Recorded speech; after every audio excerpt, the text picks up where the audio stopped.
and especially welcome all of you. Thank you for joining us online. And hard to believe that it's just been Rosh Chodesh Nisan, and we have less than 2 weeks to go now to Pesach. And first of many things we're going to be doing for Pesach at SAMS online over the next 2 weeks is this evening reflecting just a little bit on the Haggadah. And when thinking about the Haggadah, at least for me, there's no better expert than Rabbi Mark, who is one of my rabbis and one of my teachers, and who's been to SAMS a few years back when I was inaugurated, and is the proud owner of a very impressive Haggadah collection. I don't know if it's the largest in the world. Maybe you know, Mark. No, not nearly. There was at least previously an entire room of your house devoted exclusively to Haggadot. So it's quite a privilege to have such expertise. And in particular, Rabbi Mark is going to talk with us a little bit about how the depictions in the Haggadah, the art, the illustration of the Haggadah kind of shapes how we read it and how it's changed over time. The Haggadah is the most published Jewish book, without a doubt. Way more Haggadot are published than Sidurim. There's got to be 3 or 4 or 5 that I see every year that come out that are brand new, and yet it's only used for 1 or 2 days a year. It's something that many people have and have many copies of, and so it has a huge influence on Jewish art and ideas, and we use the Haggadah as a way to explore a lot of different things about our own identity at different times, from the very earliest ones until ones that go up to today. And in particular, I think that Rabbi Mark, can let you say more, has prepared a little bit about just one particular section, one of the most famous sections, which is the 4 children, and in the Magid section of Haggadah, and all the different ways that that's been depicted and is still being depicted, and the ways that we use that as a framework to understand a variety of things. So I think he's got a presentation to share with us, and hopefully we'll have some chance to ask some questions too and learn a little bit about. And hopefully if you have a Haggadah nearby or one at home, you can consult for yourself what the 4 children look like as we go through and talk about them in all their different iterations. So I'll hand it over to Rabbi Mark, who's over here, at least here on my left. And really nice to have you with us this evening and to learn from a proper expert. Well, let me see. I want to open this up. Okay. Hold on. Let me just. Okay. How do I? Adam, how do I open it up so that it's? You can, if you go to present on the upper right-hand corner, there's a button next to share, which is yellow. There's present in white down. I see. Okay, I got it. That'll start the slideshow. There we go. That was what I was looking for. It sort of moves around.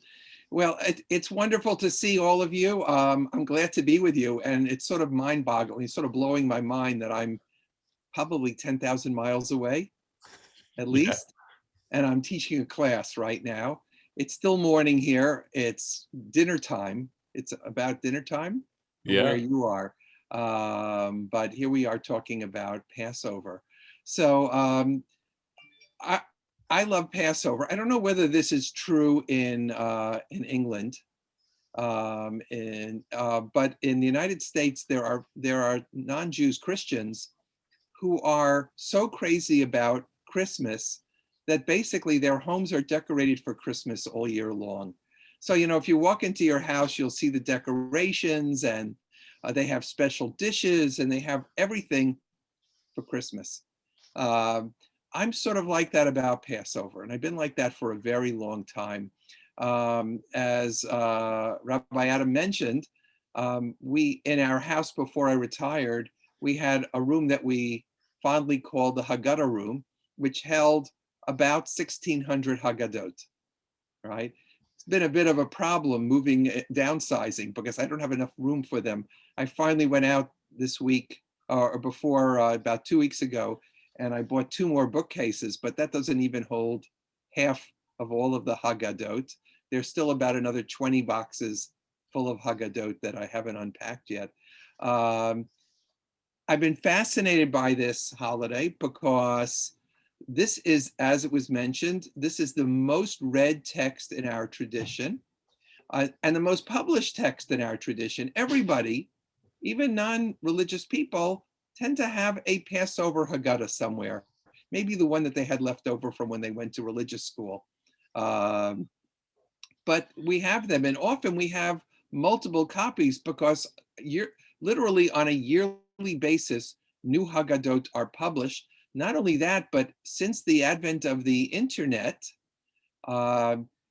there's been an explosion because now there are DIY, do it yourself, right? DIY Haggadot. You can make your own Haggadah. So literally the variations have been revolutionary in terms of people using this text as an expression of their own ideas about Passover and thinking about it creatively.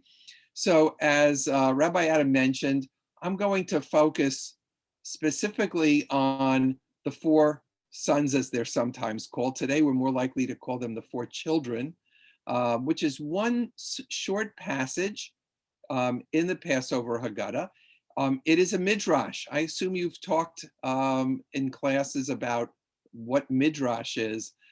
Midrash takes biblical verses, it looks at them, it looks at the spaces between the words, it analyzes every aspect of those words, and they become a launching point for a larger conversation of our tradition. I think that there's a statement in rabbinic literature that compares Midrash to striking a rock with an anvil, and it creates sparks. So Midrash are the sparks that created when we read the biblical text, and sometimes they are close to the literal meaning of the text, and sometimes they're very different. Okay, so how do we get to the four children? So on the screen, you should see right now a statement from the Mishnah that deals with Passover. Chapter 10 of the Mishnah really describes Passover. It's the earliest description we have of the Passover Haggadah and the Passover, the Seder. And in this statement, if you take a look, it says a second cup is poured for him. This is after the first cup of wine. And here the son asks his father. So of course, that's talking about the four, it's the four questions, the Manishtana, we would assume. But look what it says. And if the son has no understanding, his father teaches him to ask, how is this night different from all other nights?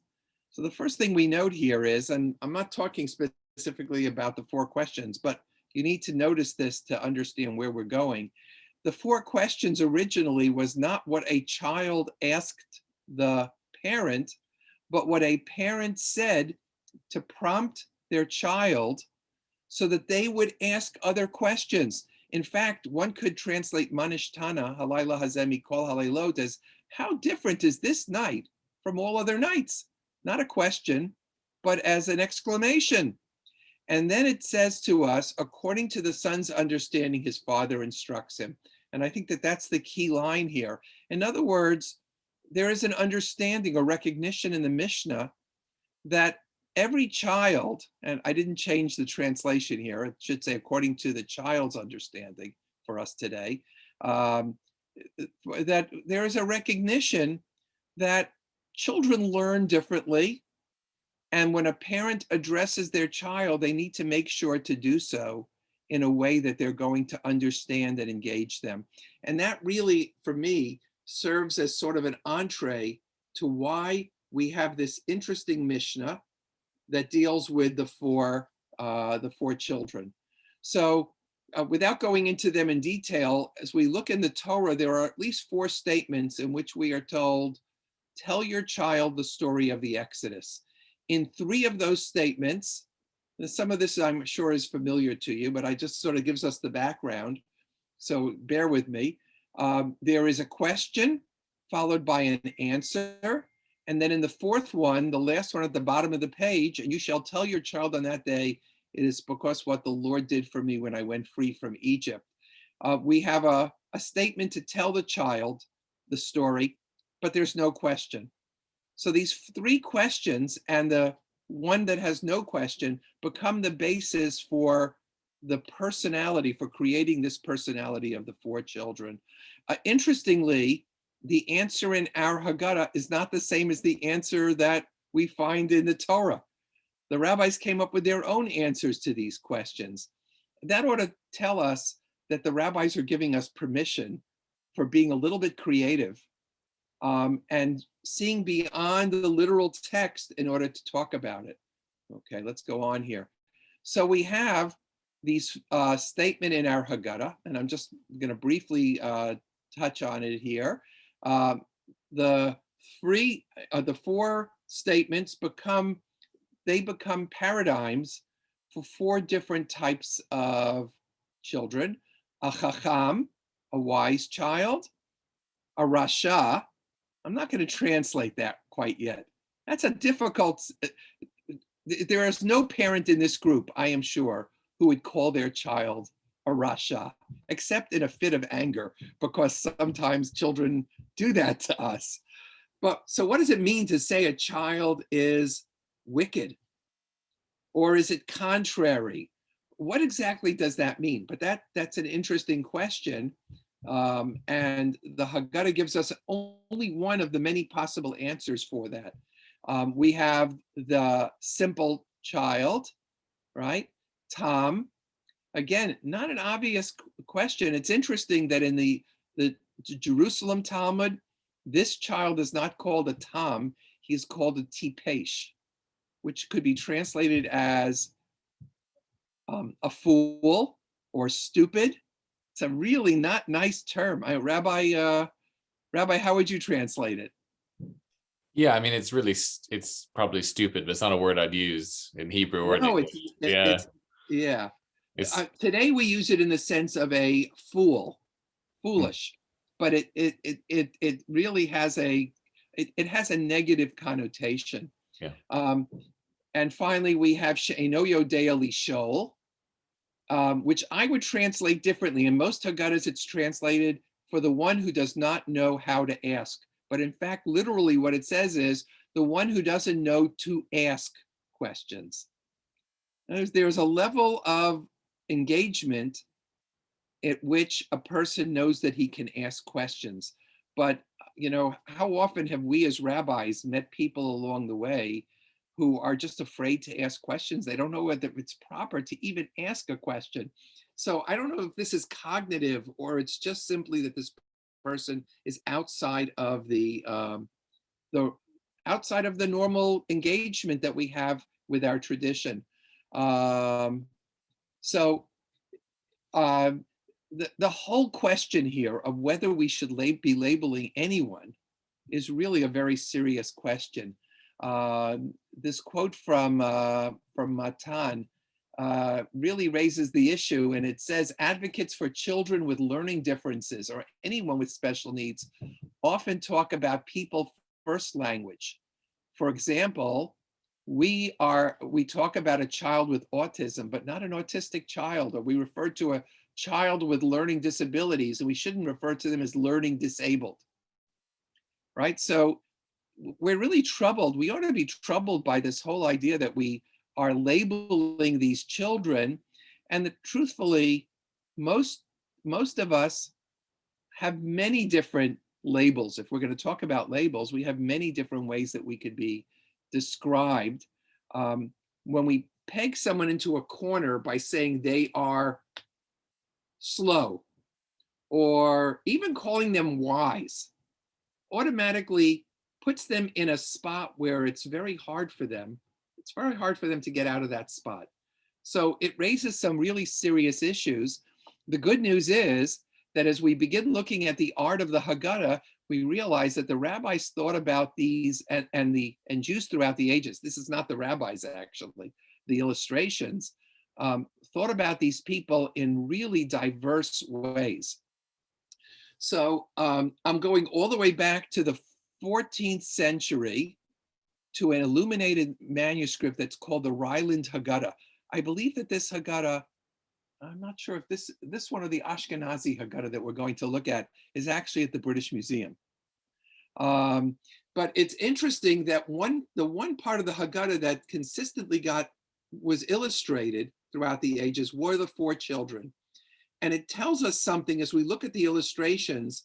It becomes a window through which we look out into the world. What did the people who were making these illustrations, who were not necessarily scholars, they knew the text, but they knew something about the world in which they lived. What were they imagining? And looking in, what were they thinking about themselves? By the way, we shouldn't presume that all the illustrations were done by Jews. In some cases, in the medieval illuminated manuscripts, the illustrations may have been done by non-Jews as well, who were being prompted by Jewish calligraphers. So the calligraphy may have been done by one person and the pictures by another. So here in the Ryland Haggadah, if we take a look, we see the Chacham. Do you all see that in the middle of the page? And now if you look at the bottom of the page, we see Rasha. So this is really surprising, but this is going to pop up again and again for centuries, up until the 20th century. If you look at the Rasha here, he is a soldier, right? He's holding a sword and a shield. And it's a little bit hard to make this out, but in fact, he's not just a soldier. This is Spain in the 14th century. He's a Moorish soldier. So there are two things that we notice about this. The first is the four children are not children. They're adults. In most cases, up until the 20th century, no one depicted, almost never depicted these four characters as little children. They depicted them as particular types of adults. It's not until the 17th century that we even begin to see a Haggadah that sort of is playing with the idea of a child as well. But here, and the second thing is, I know you're all muted, but I'll stop for a moment. Think about this. How many Moorish soldiers do you think there were of Jewish descent in the 14th century? Right? Not too many. In fact, how many soldiers or militia do you think there were who were Jewish at all? Actually, the only time we hear about Jewish soldiers in the medieval period is primarily in Spain during the Golden Age, which is much earlier. It's a few hundred years earlier than this, right? So the Rasha here is depicted as a non-Jewish soldier, he was the person who was the greatest threat to the Jew of that time, right? If a Jew saw soldiers coming through town, they went and they would hide, right? So here's another Haggadah. This is the Ashkenazi Haggadah. I believe this is the one that may be in the British Museum.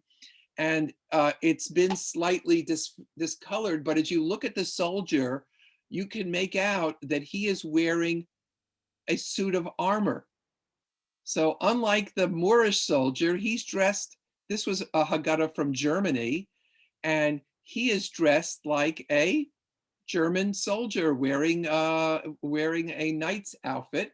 And of course, on the other side of the page, on the right side of the page, you see the Chacham, and he's sitting in a chair, and he seems to be thinking. He's involved in learning, possibly. Here's yet another example of that. I'm not sure this is the same one. It's let's go back for a moment. No, it's not the same one. By the way, this Haggadah, one other thing I should tell you, is done by a man named Yoel ben Shimon, who was one of the leading artists and illuminators of Jewish texts during the 15th century. In fact, he had an entire workshop. He had other people working for him. So this is not the only Haggadah we have by him. They are priceless works. So here we have yet another one, and you can clearly see the armor that the person is wearing here. Okay, another medieval illuminated Haggadah. I believe this is also German. And here you see on the right side of the page, the Tam, and on the left side of the page, the She'eino Yodea Lishol, the one who doesn't know to ask. And as you look at them again, what are they dressed as? What do they make you think of? If you've ever watched a movie that is set in the Middle Ages, the Tam looks like a peasant. He's dressed in typical sort of, he's got this hood, he's wearing a long black coat. And the She'eino Yodea Lishol is dressed like a jester, a court jester. So again, they were taking their images right out of the society in which they live, which makes me think that some of these pictures, at least, were either based on experience or possibly done by non-Jews. There's a fascinating Haggadah, I don't have it, called the Mantua Haggadah. And if you look at if you go online, you could find this picture, the Mantua Haggadah. If you look at the wise child carefully, it might, if you've been to Rome, you might go, that looks very familiar, because in fact, it's taken right out of the work of Michelangelo from the Sistine Chapel. And Italy, Mantua. So they took the images that they were familiar with. Okay, now, this is the page that begins the four question, or the four children, right? Baruch HaMakom and a Chacham at the bottom. Interestingly, this is actually one of the earliest printed Haggadahs that we know of. It's thought that it might be actually from 1482, that this was printed with wood blocks in Spain. And although it doesn't differentiate between them, clearly the four people sitting around the table represent the four people who are about to be introduced, the four children or the four people who are about to be introduced. Okay, now, I think this is one of my favorite Haggadot. This is taken from the Prague Haggadah, which was printed in 1526, Prague, right? And again, here you see the Rasha. Look at him. Look at the way he's dressed. Very different from the Moorish or even the German soldiers. He is dressed like the militia that watched over the city of Prague at that time. So again, the Rasha, and very, very significant. Look, if you look over his head, the Hebrew, it says, Oy l'Rasha, Oy l'Shcheno. Woe to the wicked one and woe to his neighbor, right? I am certain that the Jews of Prague did not have militia members as neighbors, but they used that quote as a way of sort of depicting what they saw as the epitome of evil, right? Nothing to do with the text of the Haggadah, by the way. The text of the Haggadah is clearly talking about a Jew, right, who has rejected the tradition, is standing outside of the community. All right, again, probably one of the most famous Haggadahs is this one, 1695. This is the Amsterdam Haggadah. And it's the first Haggadah that actually depicts the four children or the four people standing next to one another. It's the first time we see a picture like this. What's fascinating about this picture, again, notice that the two on the right are both clearly adults. The third one, who's standing with a stick, he looks like a child or someone very young. And then if you look at the little one at the end, although he's smaller than the others, he's clearly an adult. Right? In much of, he just, notice the size gets larger with each one, right?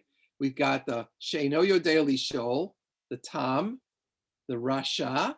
I'll tell you about it in a moment, Rasha and the Chacham. The size is significant because in much of medieval art, when they wanted to depict children, they depicted them as small adults, right?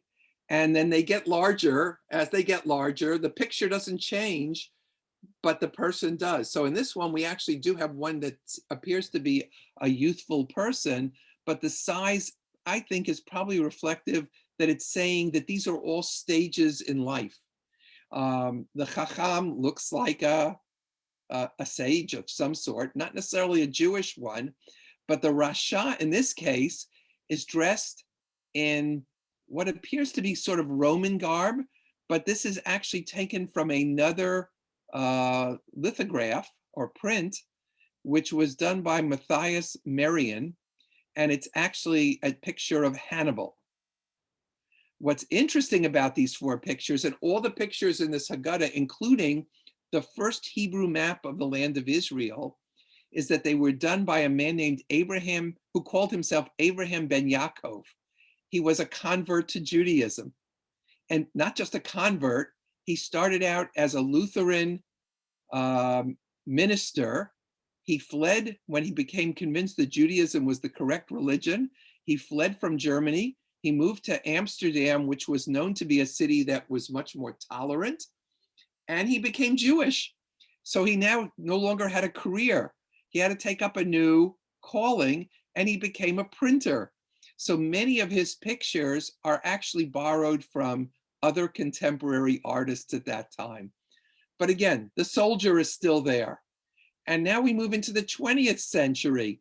You may have seen this picture before. This is by Jacob Steinhardt, who was a German Jew, served in the military in Germany during World War I.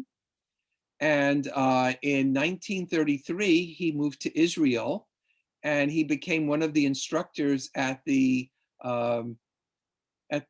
Bezalel school. I had to think about that for a moment. Well, look how he depicts his wicked. So going from the right to the left, you have the wise one. Again, they're all adults. The wicked one, who is dressed like a World War I soldier. The simple one, who's wearing a dunce cap. And then the one who doesn't know how to ask, who's clearly an adult, but he's smaller. So he picked up on this theme from the Amsterdam Haggadah of making this one a little smaller than the others, but he looks like a common man wearing a fedora. Mark, what is the wise man in that picture holding? He's got some kind of triangular. I think it's supposed to be a book. I think almost always they're holding a book, but notice he's got his finger up. In other words, he's teaching. Right. He's going on. He's teaching something. Okay. This is the Ben Shahn Haggadah. The only thing I'll mention about this Haggadah, I love this Haggadah too. Actually, people ask me, what's your favorite Haggadah? I tell them it's the latest one that I found. So I'll tell you about the latest one that I found in a few moments. But he depicted all of the characters on this page that has this text on it as residents of the island of Djebra. Djebra is an island off of Tunis. Is that correct, Adam? I think it's off of Tunis. It's off the Tunisian coast. Off the Tunisian coast, and for him it evoked people in ancient times. So if you look, you've got. Notice the wicked one has a sword.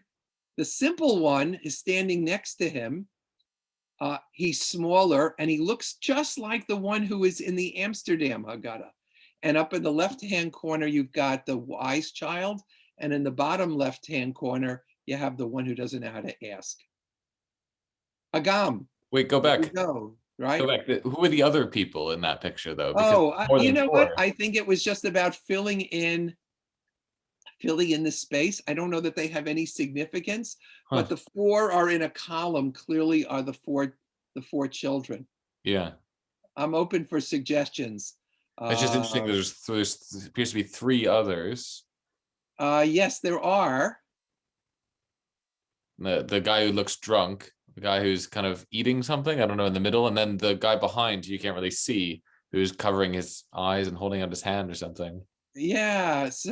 So you know what? If we want to do sort of a little bit of a midrashic interpretation of this picture, maybe he's saying to us there's a lot more than four types of people who make up the community, right? There are other types, and maybe that's what he has in mind. What he has in mind here. Lorene mentioned in the chat. She said looks like Chagall, similar style. Were they influences on each other? Well, they were certainly contemporaries. Yeah, that's an interesting question. I don't know enough about art to tell you that. But they certainly were contemporaries, and I wouldn't be surprised if they knew one another. Okay, there you. I'm not even going to comment on this. This is sort of self-evident as to what's going on here. Wait, go back. Hang on. Oh, all right. What is this from? Oh, I'm sorry. This is Agam. Oh. All right. This is contemporary, or it's no longer contemporary, but the artist Agam did an entire Haggadah in his unique style. Hmm. So, but what is significant is you've got the going from the right, the wise, the soldier, the simple, who is simply, the bow tie sort of gives him sort of this simple kind of look. And then it's interesting that here, the last two really become children, very clearly become children. And very panicked looking. The anxiety on the one on the far left is striking. They're like, oh yeah, well, and look at it. Look at his kippah with question marks in it. yeah. He's clueless. He doesn't really know what's going on here. And the Tom, on the other hand, it's blank. Notice there's no look on his face at all. Yeah. All right. And the soldiers in profile. Yes. So let me suggest to you a fun thing for your Seder. Giving you an idea for your Seder itself.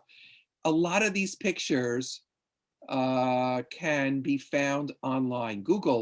Just Google 4 children illustrations. You can find all types of illustrations, and putting 2 or 3 of them out on the table for conversation can lead to a whole conversation about who are these children and what's going on here? What story are they telling? All right, so that's just something you can do. Moira said it looks like South Park. You know what they do. Yeah. Very cartoonish. Right, they are. Honestly, it's not my favorite Haggadah, but it's there. I thought it was this was sort of interesting. And notice on top, by the way, the book, the sword, the circle, and the question mark. Is that a sun, you think, over the Tom? What is that? It could be, I'm not sure. If you want to think of a simple shape, there's no simpler shape than a circle. Yeah. Right? And you posted in the chat, would anyone understand the Reisinger one? What's that, the Reisinger one? Do you want to explain to us? The Reisinger. Oh. Annie there? Oh yeah, that's a wonderful Haggadah. Yeah. I should really have that one in here. That's the Feast of Freedom Haggadah. And it's 4 shapes, and each of them has the same 4 colors, but in different patterns. Oh, in other words, each of us contains all 4 personalities within us. Interesting. Which is a wonderful, wonderful way of thinking about it as well. All right, now, so what happens? Up until now, we've seen that almost every depiction of the wicked child, by the way, the wicked child is clearly the most interesting, or the wicked, all right? He's the most interesting visually. Right? Everybody loves a villain. Everyone loves a good villain. 1948 happens. And now we have not only do we have a Jewish state, but we have a Jewish army, and we have Jewish soldiers. You can't create a Haggadah that depicts the Rasha as being a soldier, because we've got great soldiers. They're our heroes. So in 1957, this Haggadah gets published, and on the page that has the 4 questions, at the bottom of the page are a group of Israeli soldiers sitting around the Passover table, and at the head of the table is either the chaplain, who looks a lot like Shlomo Goren, or a little bit like Theodor Herzl. I'm not sure which one he had in mind. It's the beard. He is leading a Passover Seder of soldiers. We have redeemed the soldier. He now becomes our hero rather than our Rasha. How am I doing for time? You're okay. It's 7. Okay. Yeah. Okay, now, the 20th century, things start to change. I don't know if I should stop for a moment and let people ask other questions. Should I just keep going? Any questions on the stuff we've seen so far? It's really interesting just to see the diversity of it, even knowing there's a lot more. Right. I've got Anyone want to jump in? Yeah, Harry. So you mentioned that you have a favorite Haggadah. What's your least favorite? And one more question I've got is, so all the way back to the 14th century, you said, up until now, and then going all around the world, apart from the art, does any of the other content change depending on time and location as well? Okay, so a least favorite, and I've never thought about it that way. I don't have a least favorite Haggadah. I love all my Haggadahs. There's some that I would never ever put on the Seder table, but I don't have any that I really hate. Even the Maxwell House, you don't have Maxwell House there. That's an interesting. That's a whole lecture unto itself. Yeah. How Maxwell House coffee became the arbiter of Passover in the United States. And it was all part of an ad campaign to get people, Ashkenazi Jews, to buy coffee on Passover rather than tea, right? So, and it was a terrible translation, but nonetheless, it's an interesting historical artifact. Some of the ones that I don't like are interesting artifacts, and that's what makes them fascinating. The content of the Haggadah, I would have to say, for the most part, has not changed up until the 20th century or the late 19th century. The Haggadah was the Haggadah. What changed was what pictures did you put in it, if it had pictures, and what commentary did you write about it. So actually, for the last 25 years, every year I have translated a different commentary. There are hundreds of commentaries on the Haggadah. I've translated a different commentary each year. And most of these have never been translated into English. And they each have a unique perspective on Passover and on what the story is all about. So for instance, the one that I'm doing right now is by Chaim Yosef David Azulai, who was a Sephardic Jew who was born in Jerusalem, and he was a Lurianic Kabbalist. So everything is colored by his understanding of Jewish mysticism, Kabbalah, right? And in modern times, of course, the Haggadah started changing because there are things in the Haggadah that trouble us. So as we became a different people, of diverse people, much more diverse, we started rewriting the Haggadah.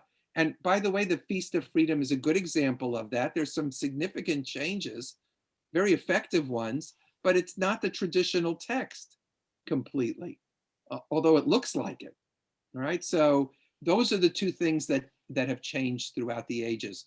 But the basic text, there was an Ashkenazic, there was a Sephardic text, there was also a Levantine text, which was slightly different. So there were variations on the theme, but basically they were all the same. Wouldn't you agree with that, Rabbi? Yeah, quite remarkably, it's one of the few things that kind of doesn't change. And as a result, that's why the art's so interesting, is because the art has to be more compelling. It's like the Siddur, having a stock.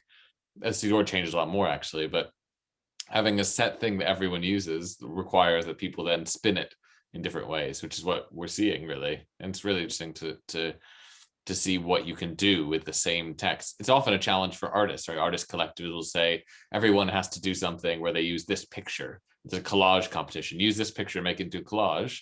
Seeing what every different person does with the same materials gives you a really interesting insight into their artistic commentary on it. And Haggadah is kind of like that. Yeah. By the way, very interesting. There, over the last about 7 or 8 years, there is a company.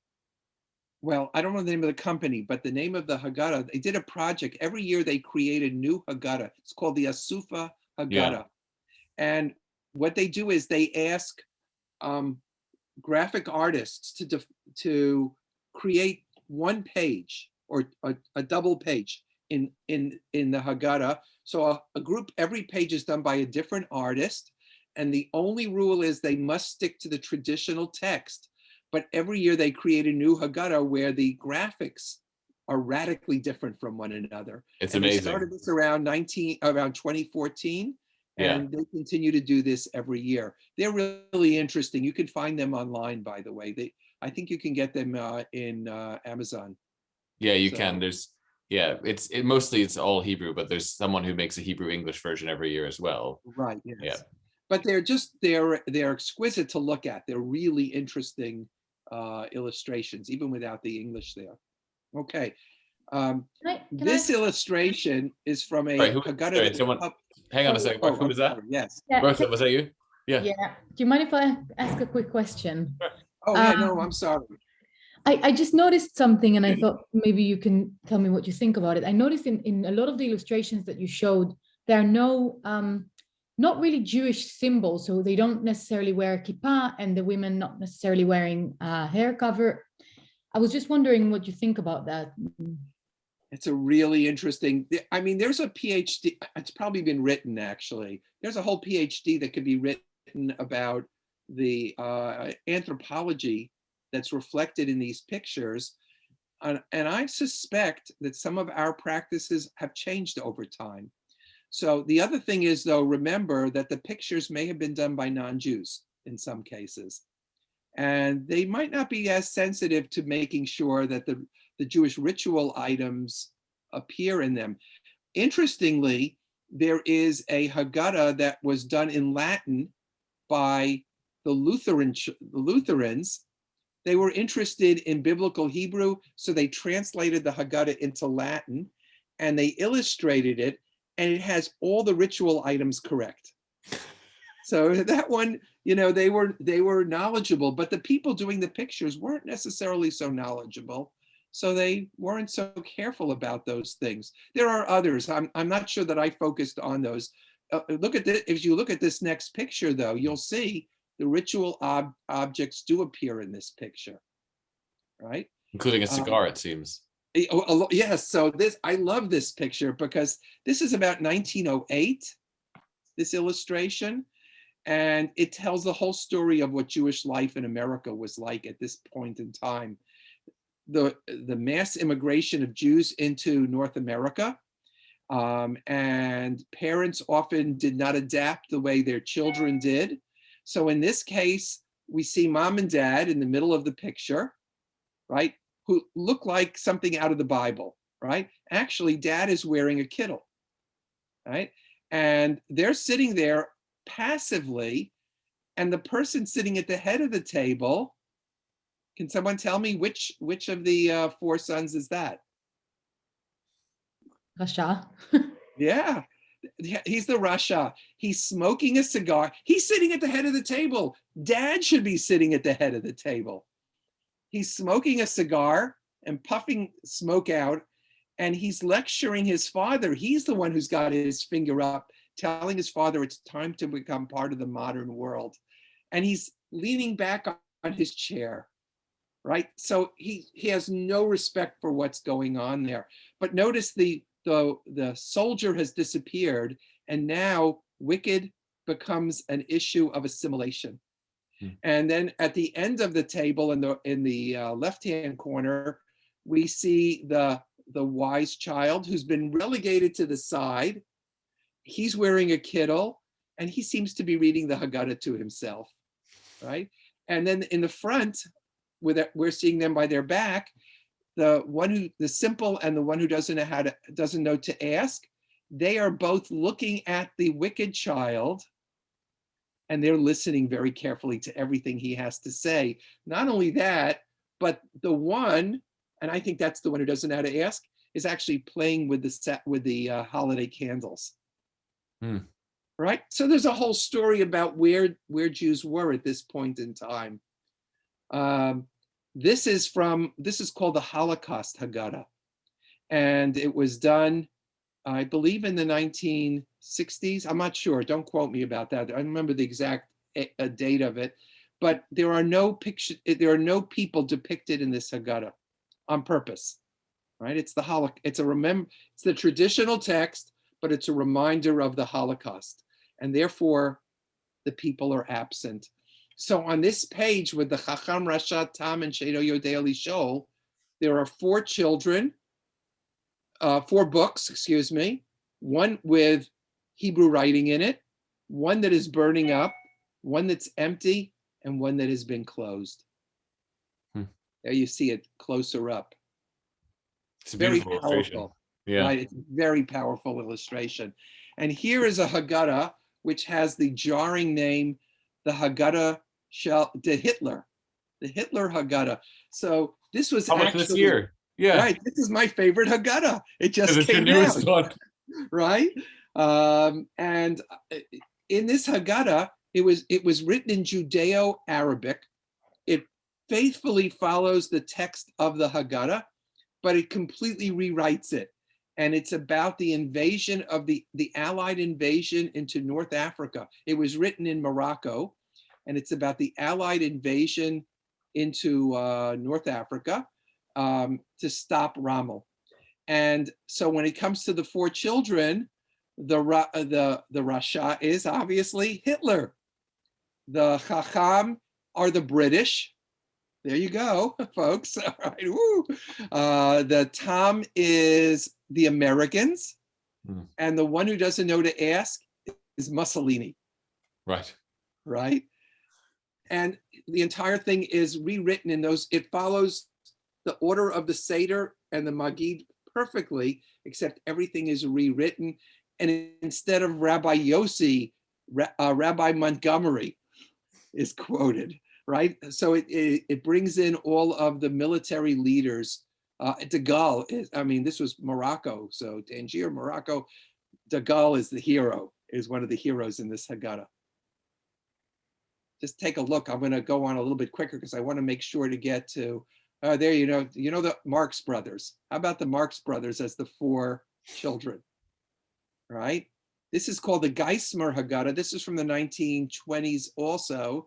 And he depicts the four children as stick figures, but they all, again, if you look in the upper left-hand corner, what is the wicked child doing? He's thumbing his nose at the Jewish tradition, right? So assimilation becomes the basic issue. This is a Reform Haggadah, beautiful Haggadah from the 60s or I think the 70s. And interestingly, within that picture, you will find all four children, right? The wicked, the wise, the simple, and the one who can't ask. Yeah, you got to look at that. I'm gonna leave that for right now. At the height of the Soviet Jewry movement, so this Haggadah was done by Mark Podwall, an American Jew, and he tells a story about what's happening to the Jews of Russia, the Soviet Union at this time. And it's interesting that that looks a lot like one of the premiers of Russia. Looks a lot like Gorbachev, actually. All right. And this is the Moss Haggadah, again, one of my all-time favorite Haggadot. And he places the iconography of the four children in four playing cards, right? And he writes in his commentary, he wrote a commentary on his illustrations. And he writes that when it comes to having children, everyone is dealt a hand that they have no control over, just like cards. You don't know what kind of child you're going to have. You love them anyway. So he places them in the four cards. And the Chacham on the right is wearing a crown because it's Keter Torah, the crown of Torah. He's carrying a book. The Rasha is sitting on a hobby horse and he has a book, but he's sitting on the book. The simple child, the Tam, is really a child in this case, and he has a little toy Torah. And then the jester comes back from the Middle Age. It's interesting how some of these images come back, and he has his foot on the book. So the book tells us the story of who these four children are. Right? This is an Israeli illustration. I couldn't do this without having some illustrations of women. Unfortunately, there aren't a lot. So here are two from Israel. I believe they're both from Israel. And I guess in this case, from left to right. I'm not really sure, actually, what the order is supposed to be here. We could have a whole discussion, but I want to go on to the next one here because this one is really fantastic. So here we have four women in the same family, four women. So Bubby over here on the left is the wise child, and she's holding a Sidur or a Tehillim. I'm not sure. Can you make out the Hebrew there? I'm not sure. I think it says Siporim. Tehillim. No, it says Tehillim. Does it? That's Tehillim. All right, that's what I thought. So she's reading Tehillim, The one sitting at the table is the wicked daughter, and she's reading Amos Oz, right? That, by the way, this is all meant tongue in cheek, right? They're just sort of generationally where each person goes. Standing between them is the simple one, and she's reading the newspaper. And if you look at the headline of the newspaper, it says Mazot, right? Which is what the simple child asks. And under the table, the fourth generation is a baby, and she's reading the book Sir Hasirim. If you're Israeli, you know the joke. Sir Hasirim is the book that every baby, every child, every toddler is given when they're being potty trained. It's the potty of potties. Yeah. Every Israeli family has a copy of that book in their possession, right? So 4 generations of women in this particular family. I'm going to skip over these. I couldn't help. Somebody put this on Facebook this year, and it just made me chuckle, as we go through, and hopefully soon we'll be finished with the pandemic. The Chacham wears his mask, the Rasha doesn't wear a mask, and he probably voted for Trump in the United States. The Tam has his mask on, but it's below his nose, so it does nothing for him. And then the one who doesn't know how to ask has the mask on, but he has it pulled down over his chin, so it absolutely serves no purpose at all. Okay, what I'm looking at, I'm going to hold off on this. There's, I will just say about this, Naomi Shemer, who is one of the most popular Israeli songwriters of the last generation, wrote a song about the 4 children, but she wasn't the only one. Leah Goldberg, the Hebrew poet, wrote a series of poems about them as well. The 4 children became a source of great fascination in Israeli society. So I'm going to end with this, with 2 quick slides, and then maybe we'll have time for a couple of questions. This has nothing to do with the 4 children, but this is from the Moss Haggadah. The black circles are actually mirrors. And on this page of the Haggadah, it says, a person is obligated to see himself as if he went forth from Egypt. And the pictures of the headshots of the different people are Jews living in different countries in different generations.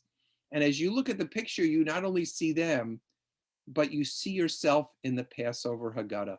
So maybe when we look at the 4 children, we're meant to see ourselves. And we should be careful about labeling children, but we should be asking ourselves who we are and who we want to be at the same time. And finally, the last thing that I would say is questions. The whole Haggadah is not about giving answers as much as it's about asking questions. And I love this quote from Rainer Maria Rilke, I hope I pronounced that right, in which the poet writes, do not search for the answers which could not be given to you now, because you would not be able to live them. The point is to live everything, live the questions now. So don't worry about answers at the Passover Haggadah, but take the time to celebrate these 4 children and celebrate their questions. Okay.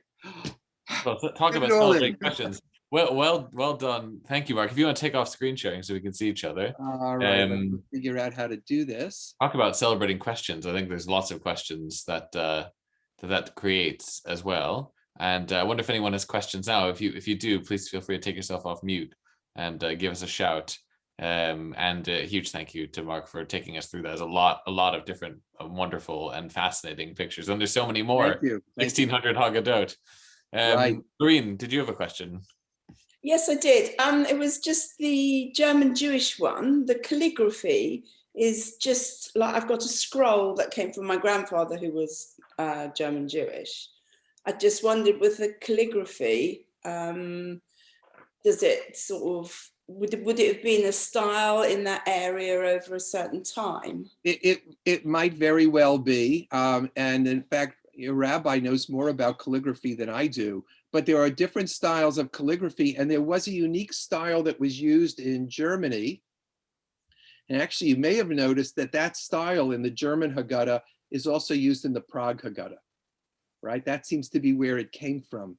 So there were different styles. Sephardic calligraphy is different than different styles of Ashkenazi calligraphy as well. Yeah. Yeah, you're Beautiful, absolutely. chunky, solid. That's it, yeah. Right, yes, yeah. The Ashkenazi letter forms typically have a really big contrast between thick and thin. Usually you can identify them. The horizontal lines tend to be really thick and the vertical lines are really, really, really thin, sometimes just like a hair's breadth, which creates a really dramatic image to it. Whereas the Sephardi one is often much more resembling of handwriting, and so equal width throughout the letter forms. Thanks. Yeah, it's a great question. It's interesting seeing all those manuscripts. You can really see it as you go through them.